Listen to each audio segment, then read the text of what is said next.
What's going on, guys? Rebel Ears YL here, along with Rebel Ears Ray, and you are tuned in to the Rebel Ears podcast. Yeah, so today we're going to be talking about a few things. We're going to be talking about pre-production, post-production.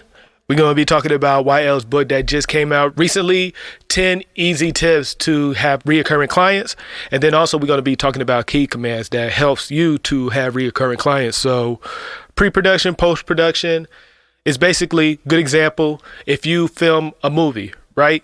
You're recording the film. That's the pre-production. Post-production is when you set it off to get it mixed, edit, all that. Between YL and I, what I do, I usually record at home or in different studios. And what makes it easy for me, because I know YL and his preference on mixing, I just send him the session either through Google Drive, WeTransfer. There's multiple ways on sending the session if you're working with a different engineer. And then when it's sent to YL, he'll go ahead and mix it. So let's go ahead and get more in depth when it comes to pre-production, post-production. Okay. Pre-production, guys, is basically the recording, the beat making process, writing your lyrics, getting your flow, getting your sound down. Basically, pre-production is everything that comes before the mixing, everything that creates the production itself. I have a lot of tips in the new ebook that will help with pre-production, which is basically recording, things of that nature. And, one of the most important things about pre-production is getting a good recording, making a good beat.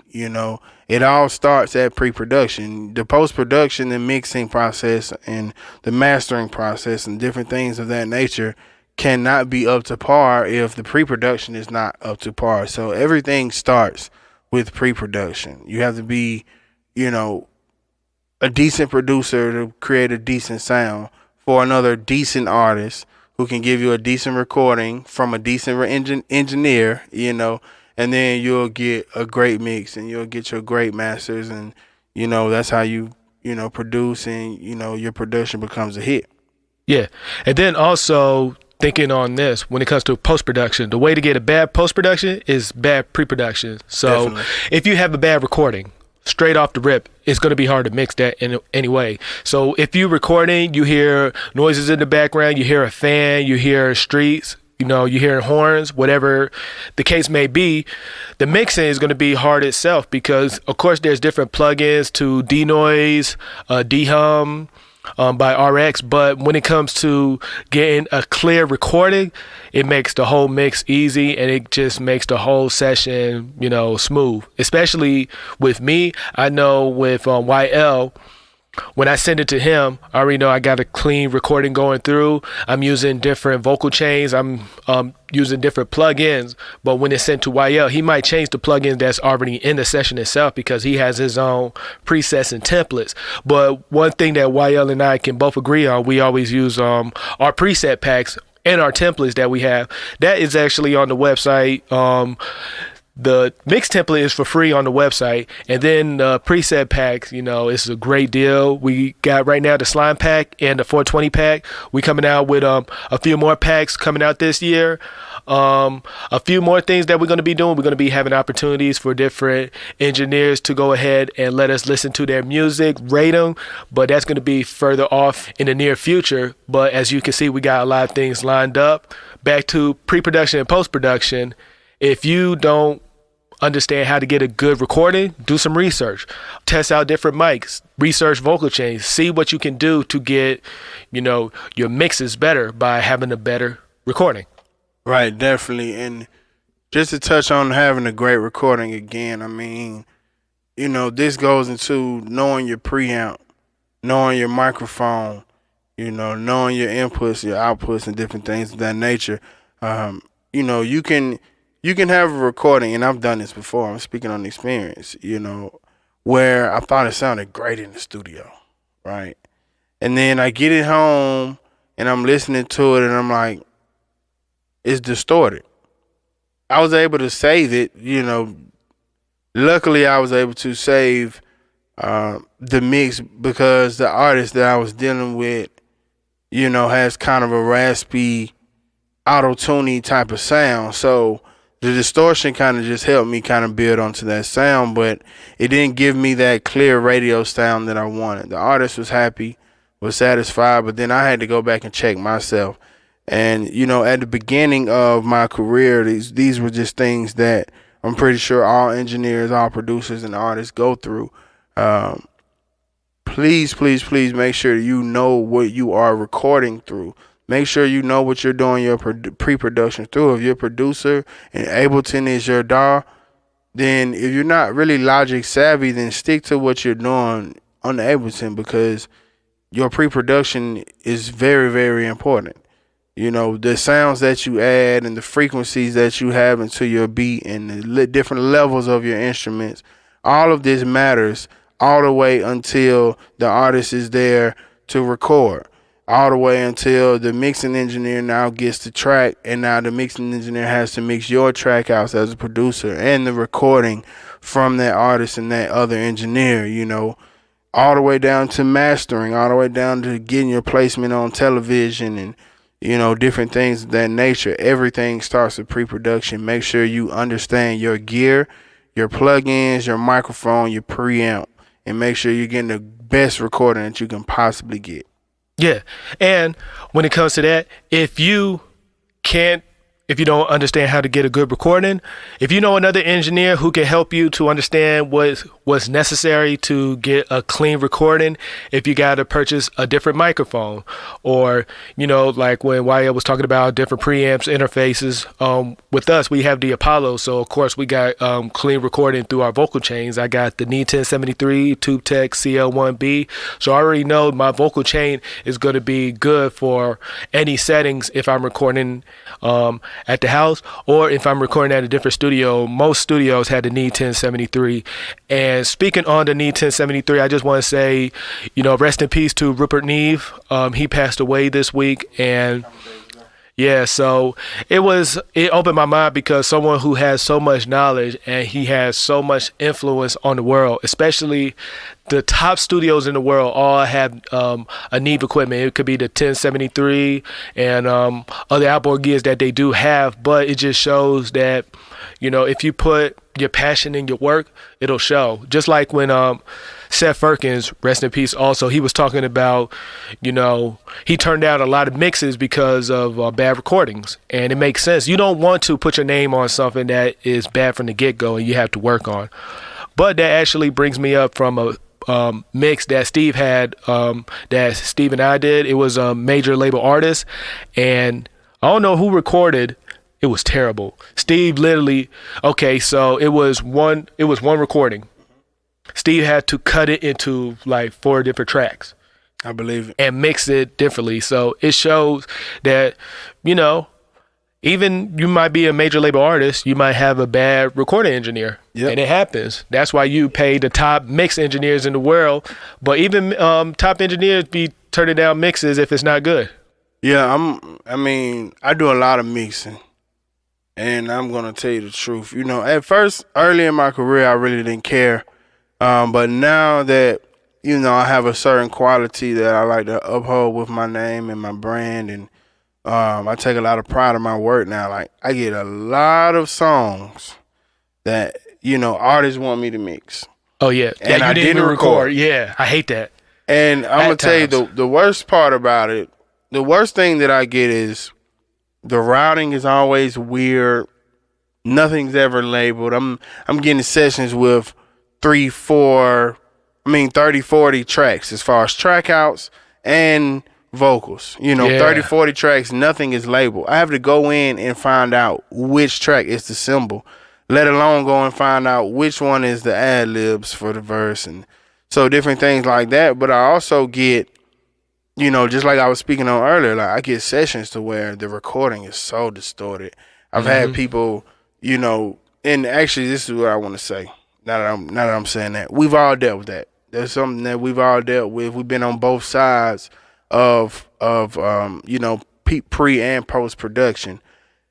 If you are a recording engineer, that's what you do mostly. That's what you do more than mixing. Find a mixing engineer that can critique your recordings, because 9 times out of 10, that mixing engineer has heard a million different kinds of recordings from a million different kinds of engineers, different studios and artists, and he can tell you, hey, I can mix this, but I need it to be better. Me as a mixing engineer, I consult with my mastering engineers.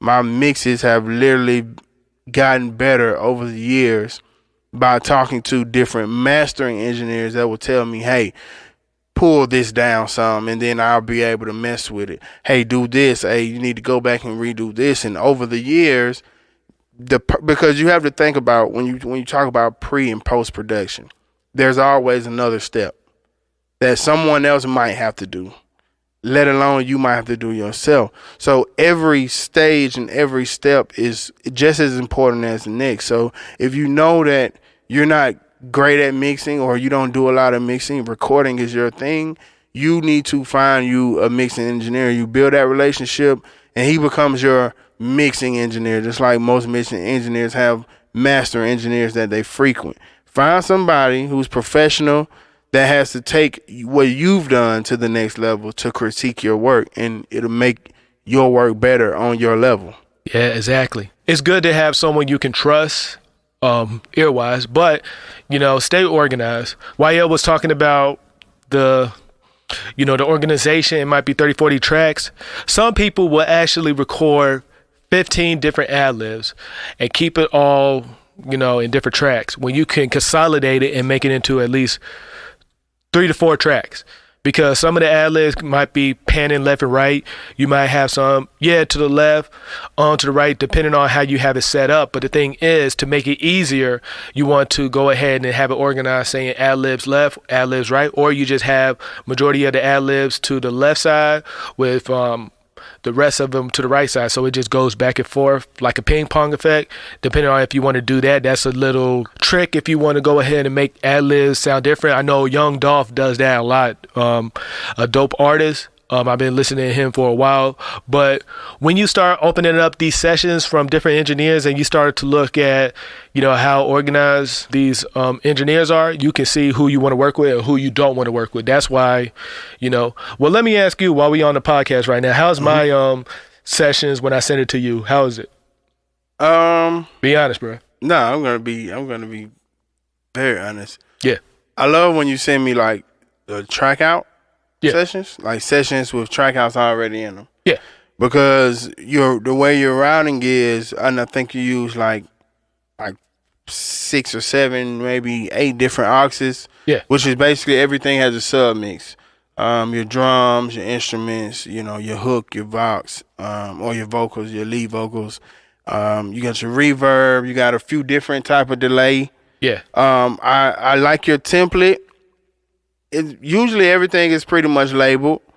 But I mean, the only thing I would say is like sometimes I get like those sessions where it's like just a 2-track and then maybe like 2 or 3 tracks recording on it, and it'll just be like, I got so many auxes that I'm not gonna use on this one. Oh, you mean like the extra? Yeah, because template. I mean, it's just a template. But at the same time, when you do send me those larger sessions, that's when organization is key, guys. When you get those bigger sessions, you want multiple delays, you want multiple reverbs, you want all of that stuff already routed and already labeled, so you don't have to do it.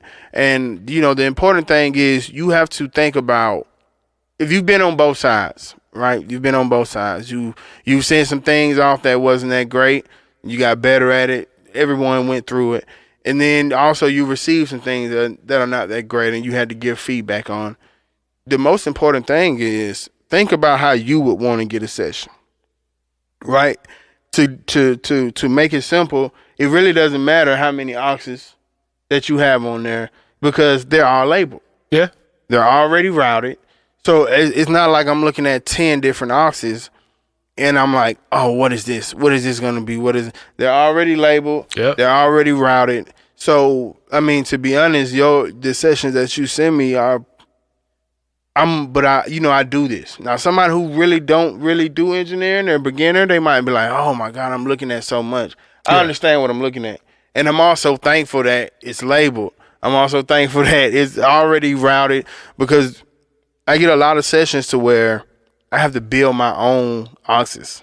I get sessions where it's only recording tracks. There's no master. There's no auxes. There's no nothing on there. They got the reverb embedded on the track.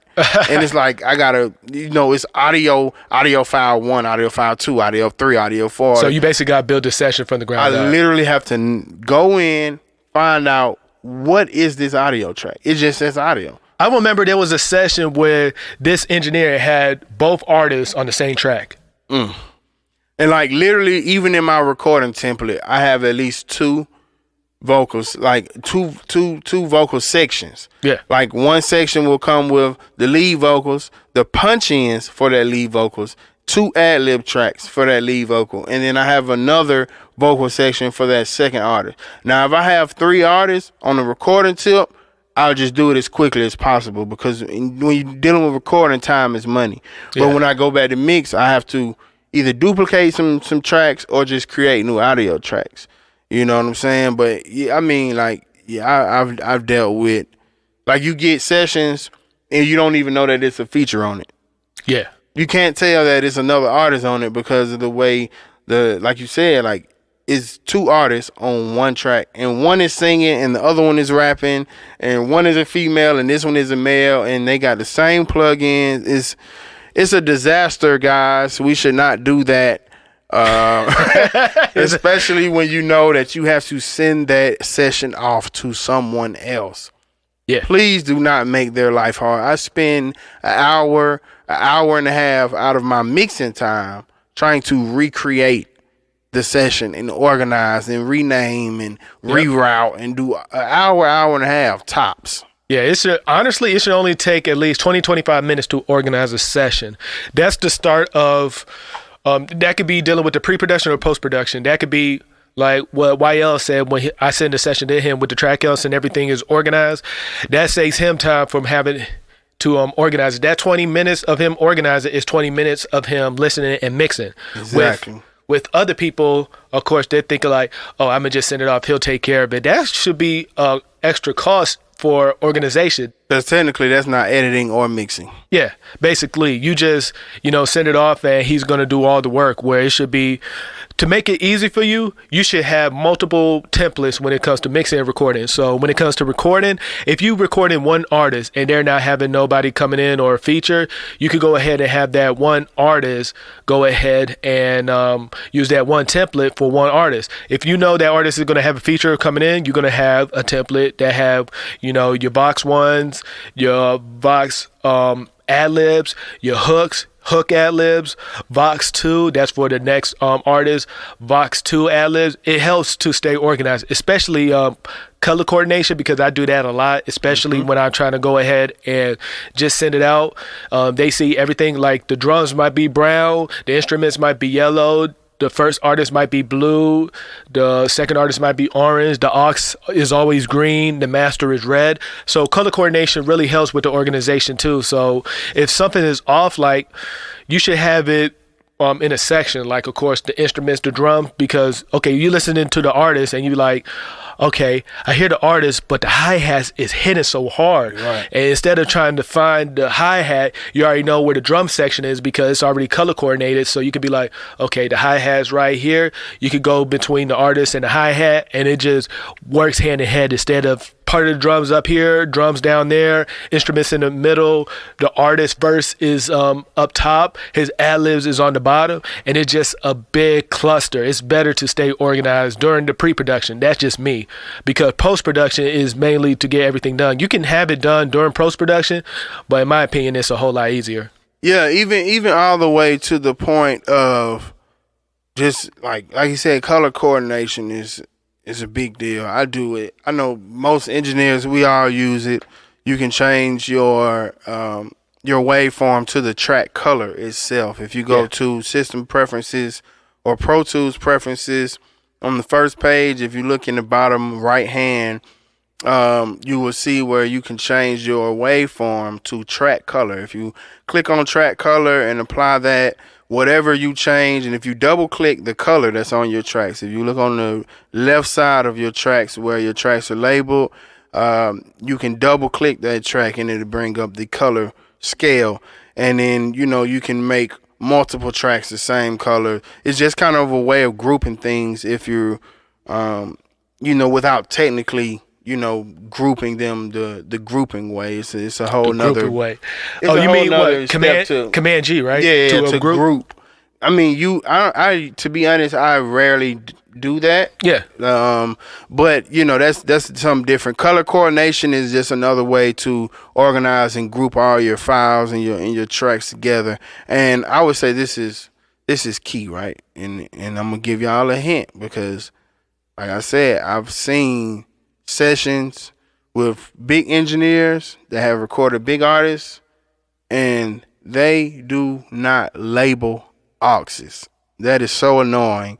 To go down into my input section and I'm looking for inputs in my outputs in my bus section, and the buses are bus 1 and 2, bus 33, going straight to 44, 45. All you have to do, right? Okay, so for beginner, mid-level, and experienced engineers, we all know that when you create an aux, that aux gets an input.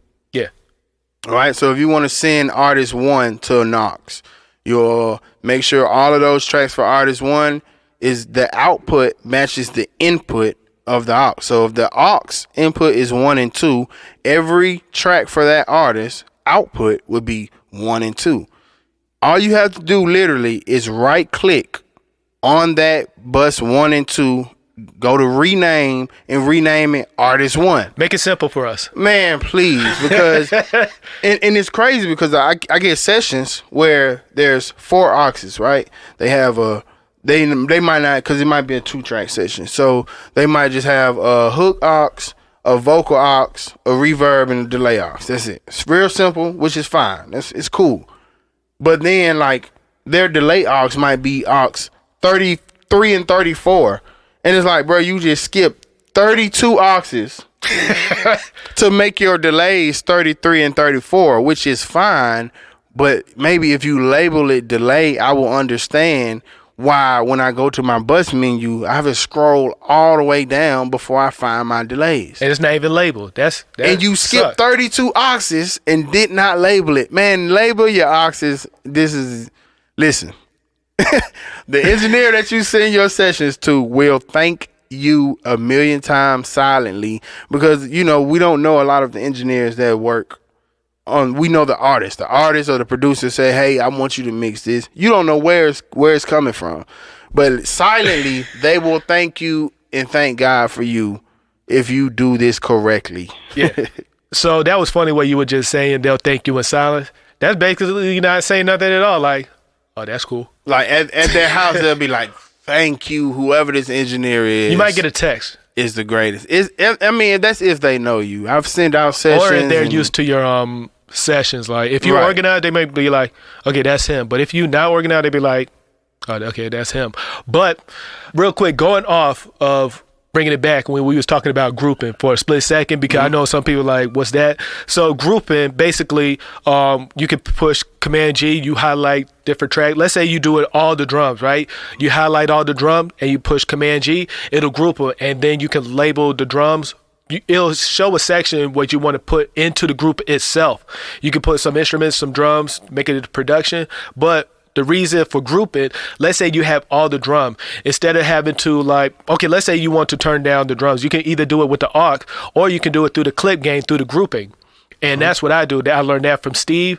It's basically, it gives you much more headroom, I guess, dealing with the mastering when you doing it that way. It's kind of like messing with the faders, but within the track itself. Right. So that's one reason you would group. Some people group to, put I guess the same plugins or different effects, or just have them all together, move it to a different section.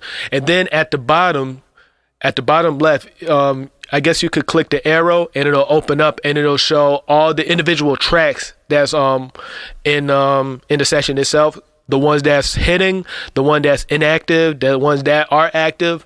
And then also at the bottom, you'll see what's grouped. If you want to call it drums, you have your group drums. You click on the drums, and it'll have all of the section. You can click it, and it'll affect the whole drum section, basically, or whatever section it is. Yeah. And there's more things you can do with grouping, but that's just a basic, quick guide on, grouping. Right. And another thing about grouping, Ray was just talking about clip gain. So clip gain affects the input, which is why it gives you more headroom. It's better to affect your clip gain, just like your trim, versus going onto that track and just turning down the fader, because that fader is basically the output.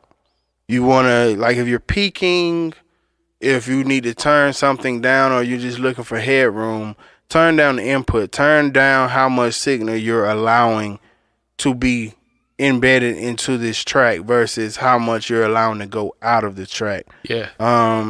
If you click on view in your file bar up top. If you click on view, click on view clip. If you click on view and then click on clip, you could see clip gain line. And then you want to check that. And what it's going to do is going to put a clip gain line on your audio. So you can literally turn up and down your waveforms. And I use that like it's nothing. So you can use that group wise, and then you can use that individual wise, to where you're affecting the input of the waveform versus affecting the output.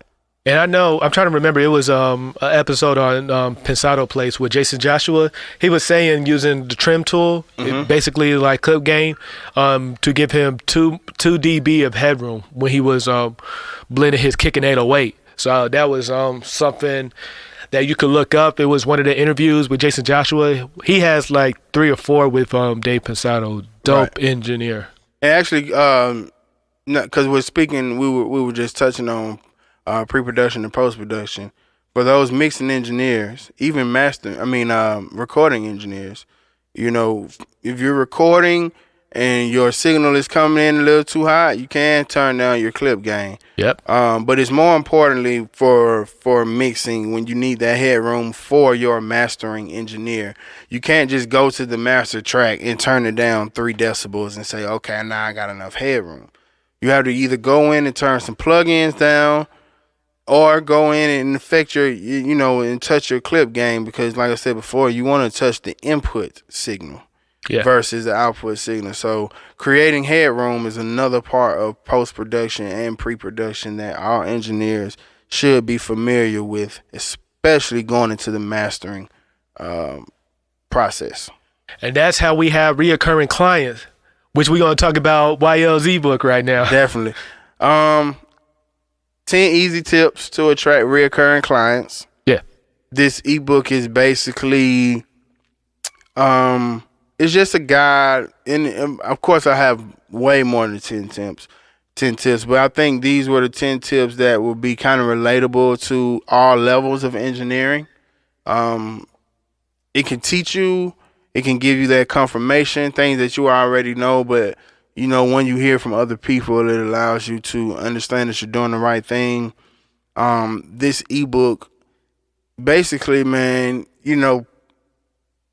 I see a lot of engineers that work for studios, and I'm not throwing any shade or anything like that. But I do see a lot of engineers that are not as busy, and they work for different studios, and they have mentors, and they have a lot going on, but they only drop 1 or 2 tracks. And this ebook is one of those things where it's saying, don't get it twisted. Like the big name clients and the plaques and being a part of big projects are great, but it doesn't last forever.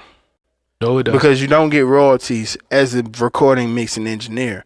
So, you can have, the clout from doing, this Lil Baby song that went platinum, and you can have that platinum plaque from it. You can get that Grammy from it, but that Grammy is not going to continue to build your career to where you turn this into a full-time career, or, you're able to monetize your craft. So this is what this ebook is about. It's basically teaching and giving confirmation to those engineers who want to know how to monetize this and make this a lifestyle for them versus waiting on that big break. Because I know engineers that work at Patchwork and engineers that work at different big studios in Atlanta, and when it comes to, you know, mixing and recording in a full year, I'm pretty sure I made more money than them that year just from recording and mixing. And like I said, I'm not throwing shade, but you got to think assistant engineers make $10 to $15 an hour, but they might have a lot of credits. Yeah. But when they get hired on into a studio, that studio is only going to pay you $10, $15, $20 an hour, you know, while you're there. And, you know, you'll get those big credits and you'll get those opportunities to move up the ladder maybe a little quickly, but I'm walking proof that you can make more than that on your own time. You know, so that's basically what this ebook is about. It's not about, you know, giving praise to, you know, big names and plaques and different things like that. It's more about stability. Yep. It's more about being able to, like I said, just turn engineering into a career to where you're always booked, you're always busy. It might not be huge names, but it's a numbers game. So yeah, like the way I looked at it, coming in, and I'm not gonna talk y'all head off about it. I'm just gonna give y'all a quick synopsis. Well, you guys probably, you know, got a good idea of what the ebook is about. So go get it. It's free. Go download it on rebelears.com if you really want to get into depth about it. But the reason why I move the way I move and I work the way I work is because I treat it as a numbers game when I'm dealing with clients, right?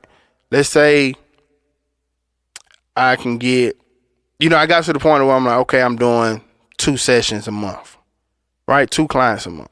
And that client might come back twice that month. And one client might only come back once, but they want me to mix 4 songs. Yeah. So I'm like, okay, I got paid for this, I got paid for that. Then I got some mixes on the way, cool. So what I started to realize is, you know, everybody has their own price. So you charge your price, you know, but you multiply it by your clientele.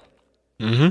So I started to put numbers into play. Like, okay, if I can make 20 clients that I know really rock with me, you know, you're going to have clients that don't hit you up but once a month, once every 2 months. You know, you got to allow those artists to go through their, you know, respective processes as they continue to come and shop with you. Yep. But then you have artists that want to get in every 2 weeks, every week. So in my mind, I started thinking like, okay, if I can get 3 artists a week, if they do this many hours and want me to mix 1 song a piece, I'm going to make this much in a week. Yep. And then I started thinking, and then I started, you know, applying for studios and started just paying attention and, you know, looking at ads. And, you know, I saw a lot of big studios were hiring, and I'm contacting them and I'm asking them, hey, yeah, you know, what's your guys' rate? What are you guys paying? And they're like, well, we're going to start out at $15 an hour. And I'm like, whoa, wait a minute, $15 an hour? Huh? I can make, you know.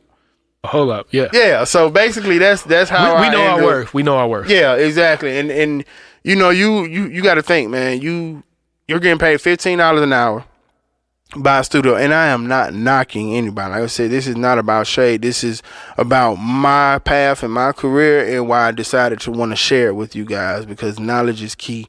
And this is something that I learned and I realized being in the industry that I want to share with you all.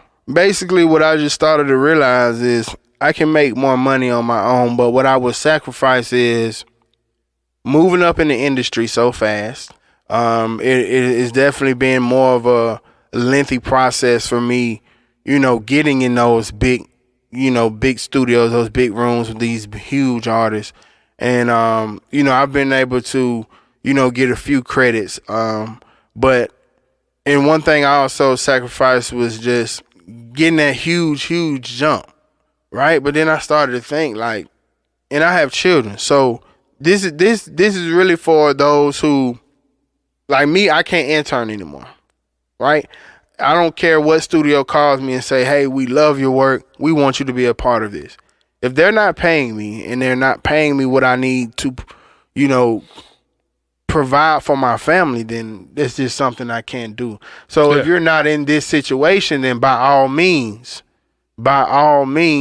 go work at a studio, get your foot in the door, get your mentor, different things like that. Get your internships in, because we've already done this, and this is why I feel the leeway to be able to put out this ebook, because I've been through the taking out trash stages. I've been through the sleeping in the studio because the sessions are running late, and then you gotta leave the studio, lock up the studio that morning, and go straight to work. And then that last minute session that just want to come in 2 a.m. Exactly. Like we've been there. So, people after you go through that process, people take different paths. And my path was, I want to do this on my own. I want to do this for myself because I can make more money. And basically, that's what this ebook is about, man. Monetizing your craft without the help of a label, without the help of a studio, a mentor, anybody who's actually bringing you clientele, that's just throwing clientele in your lap. This is a way for you to build your own clientele and keep them. Exactly.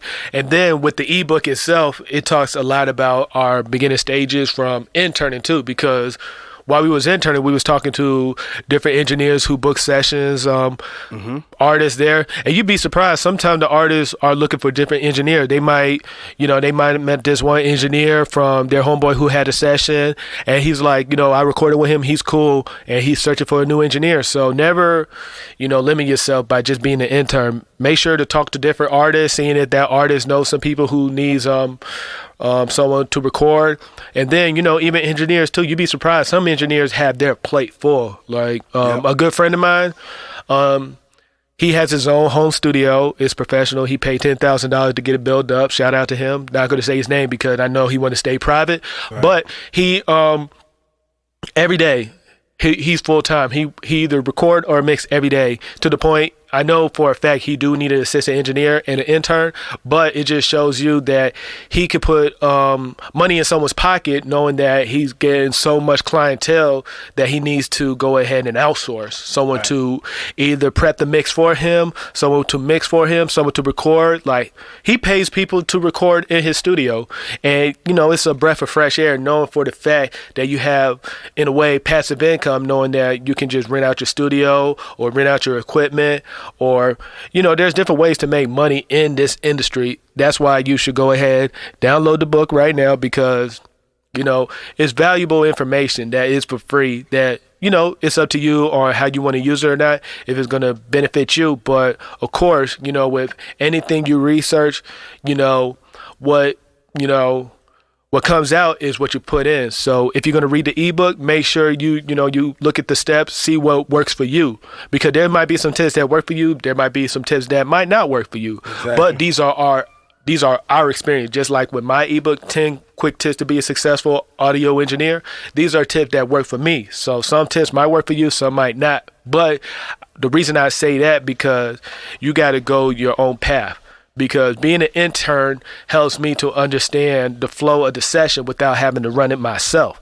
That's why when I first ran my own session in the A room, I felt the pressure, but I understood what it came with, because I see artists working with these quick-handed engineers with key commands. Some didn't know key commands.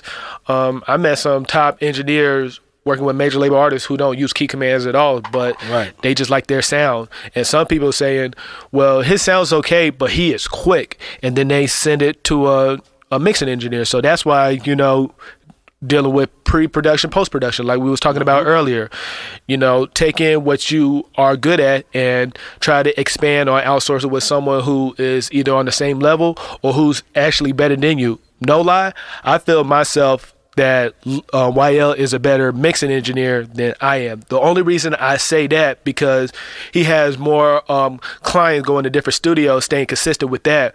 While as for me, I do a lot of recording at different studios and at home. When it comes to the mixing, I just don't feel like mixing, honestly. I'm just lazy. I'm not even gonna lie. And he took the time to understand that was his strength, and what my weakness was, it made the company better, because now the clients come in, I record them, he mix them, he go to different studios, he record, he mix, so it works hand in hand. And there's times if I have to mix, I will. But if I don't have to, I'm not going to mix. That's just like when we went to SAE, they had this bulletin on the list of things, you learn from SAE, but it was a list of things that you can take outside of it. You could be a studio manager, studio owner, work for a television station, a TV personality, have your own podcast.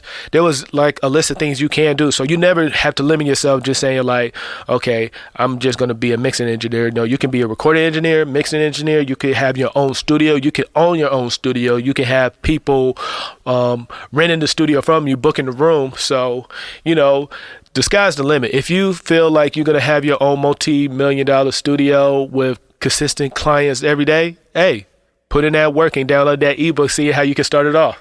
Exactly. And basically, just to piggyback, Ray was basically just saying, to put everything in a nutshell, in this industry that we're in, it is enough space for everybody.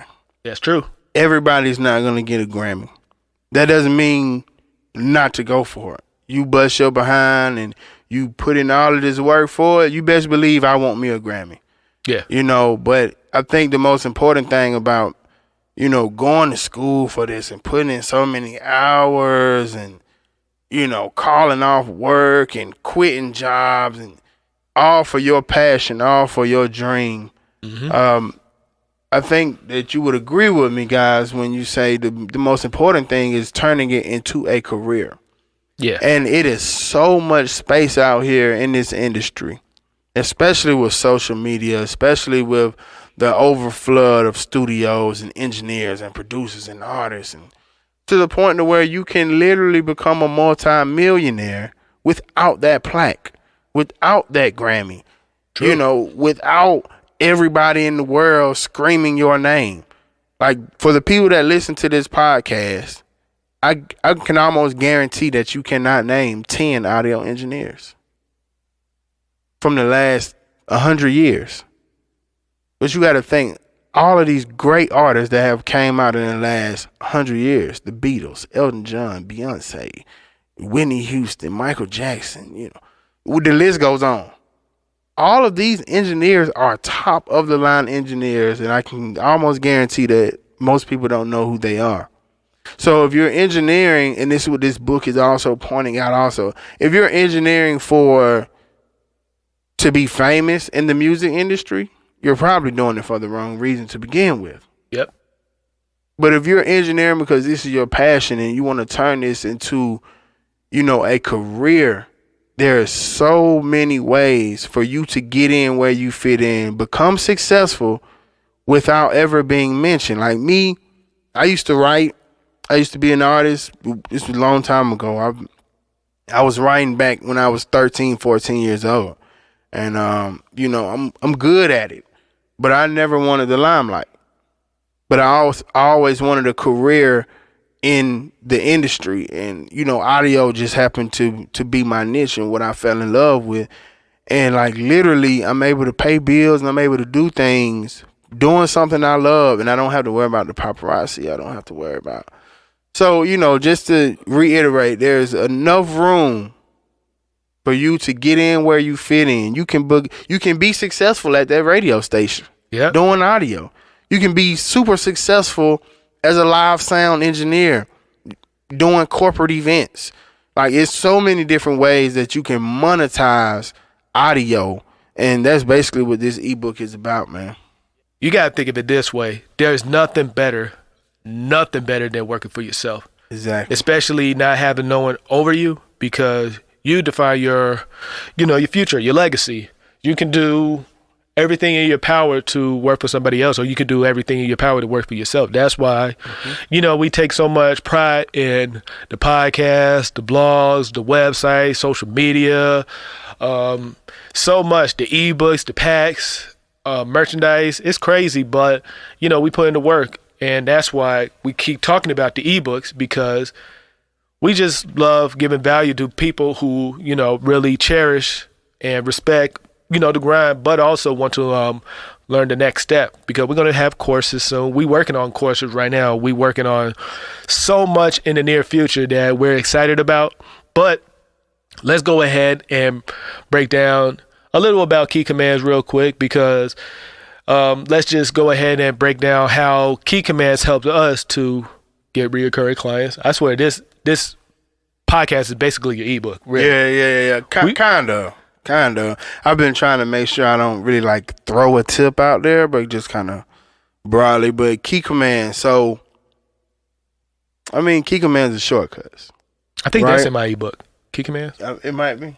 It might be. Who knows? It might be, and I wouldn't be surprised if it was, because I mean, knowing your key commands, knowing your shortcuts, whether you're dealing with Cubase, Logic, Pro Tools, Nuendo, Fruity Loops. The list goes on. Ableton. I hate Ableton. Me too. But it looks beautiful, but it's great for producers and DJs. Yeah, it but is. You know, it's key commands basically in every DAW, every digital audio workstation that you're gonna buy, every program software that you're gonna buy. There's key commands. Do you mean DAW? Yeah. You know DAW. that conversation. People like, it's not DAW, it's DAW. Yeah. Well, I hate when people be like, bro, I say both. Yeah, I say whatever. Like, of course, you know the basic like Neumann mics. Right. Some people say Newman. Right. Then you know, like, okay, you still learning. It's not. Yeah. It's not tomato, bro. Right. Exactly.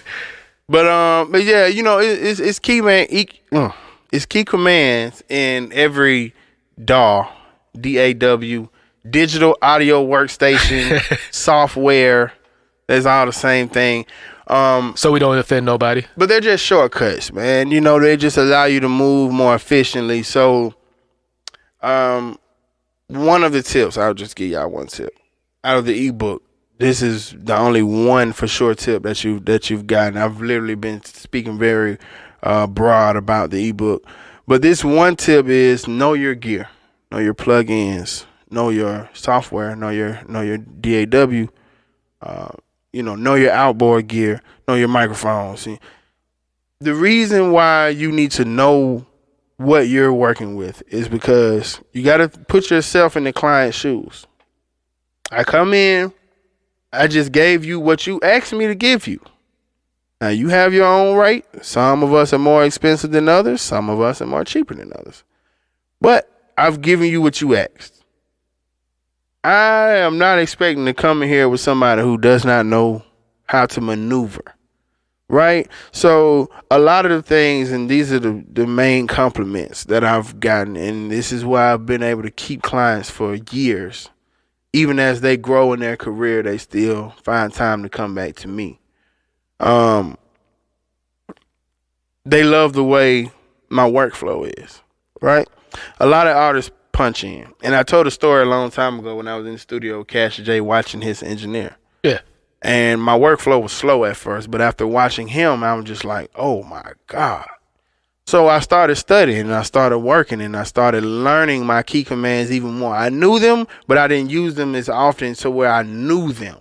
You have to know what you're dealing with. So I just started getting better and better at key commands to the point to where I'm literally in the studio with artists and they're like, bro, I don't know how you do it, but I love the way that you're always on time. I can tell you to do this and it's already pretty much done before I get it out my mouth and we're moving on.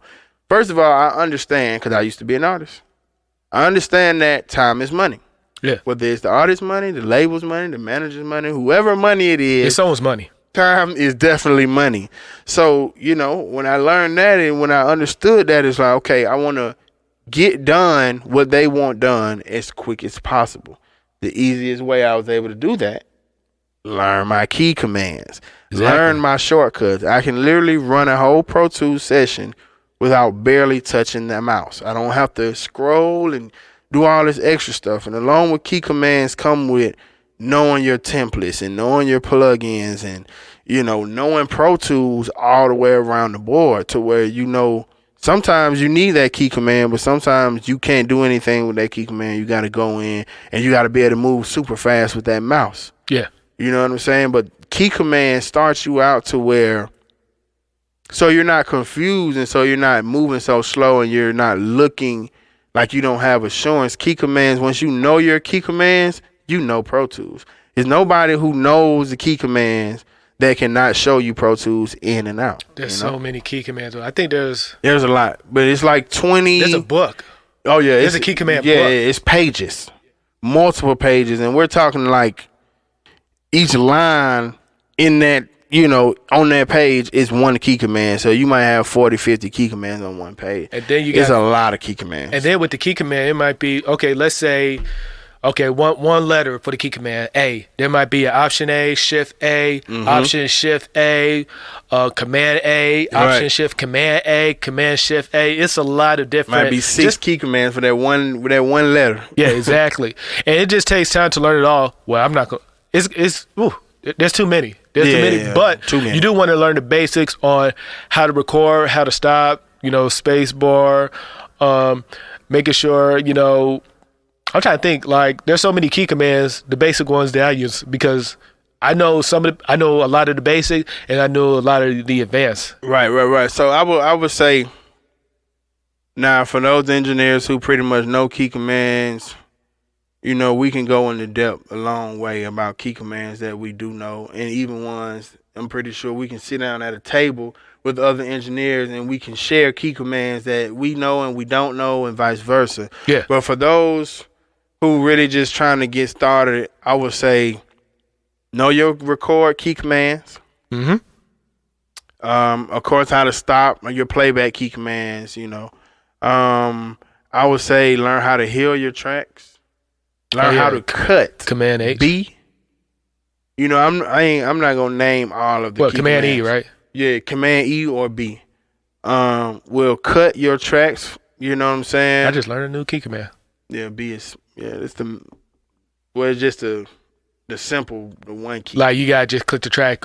Yeah. But I'm not even gonna lie. Like, sometimes I get mixes, and depending on what Pro Tools it is, and for some reason where it was recorded, I have to hit Command E instead of B. Sometimes I hit B and B won't work. Command E always works though. So it's something about Command that E preference too. Yeah. is the original key command for cut. So yeah, learn your editing key commands, your recording key commands, how to record, how to do your playback. And I'm not gonna tell you guys because this is some research that you guys. The thing about it is, the industry that we're in is forever evolving, and the only way that you can stay in this industry if you get up off your butt and you learn this stuff. Exactly. You're not gonna meet an engineer or a mentor, or you're not gonna meet anybody that's gonna say, "Hey, come over here and let me tell you everything I know." Yep. You got to get off your butt. You got to go find those people, and they got to feel like you're going to take the knowledge that they're giving you and make something of yourself. So I'm not going to go into detail about what are the key commands, what to push. But your playback, your recording, your editing, as far as your cuts, as far as your making your fades, you healing your cuts, consolidating, fade in, fade out. Fade in, fade out, as far as crossfades, yeah. How to group things, how to group your different tracks, how to control multiple tracks at one time, how to highlight multiple tracks at one time without really having to actually highlight. Shift, I tell you this, shift, you can highlight any two tracks or more with shift. Hold down shift and you can click on as many tracks as you want to move them, to do whatever, to highlight them, to edit them, or do whatever you want to do with them.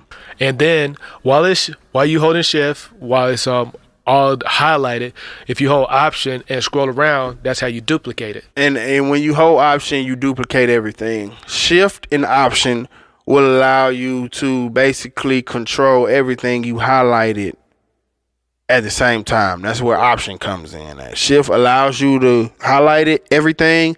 Option allows you to affect everything at the same time. I use shift option for routing. Shift option command doing routing, it allows me to go in numerical order with the tracks, or I can send all of the tracks to the same aux, or I can go in numerical order. This track will go 1 and 2, this track 3 and 4, this track 5 and 6. That's shift option command. That's about all I'm gonna give you guys, to be honest, because I mean literally it's a book of key commands, and me trying to give you every key command will not take a few episodes. Yeah, it'll take a few episodes, and it won't bring you any justice. Versus actually going on the internet or going, in your Pro Tools manual or whatever, to learn your key commands. And literally, like, it didn't take me long to learn them. I'm sure it didn't take Ray long. Once you use them enough, it's going to become second nature. And before you know it, you'll be moving so fast and your workflow will become so professional and so efficient to where you'll keep reoccurring clients. Go get the ebook. Exactly. So real quick, we want to say thank you for everybody who's listening to the podcast. Thank you for our subscribers on the website at rebelears.com. Thank you for downloading YL's new book, 10 Easy Tips to Attract Reoccurring Clients. Ooh, yes. That's a tongue twister. Yes, it is. And then also my ebook, 10 Quick Tips to Be a Successful Audio Engineer. And just want to say thank you for everybody. And, keep tuning in. Again, this is YL. Along with Ray. Yep. Go download both ebooks, guys. They're free. We appreciate you guys for tuning in, the listeners, the followers, the supporters. We love you. This is the Rebel Ears Podcast.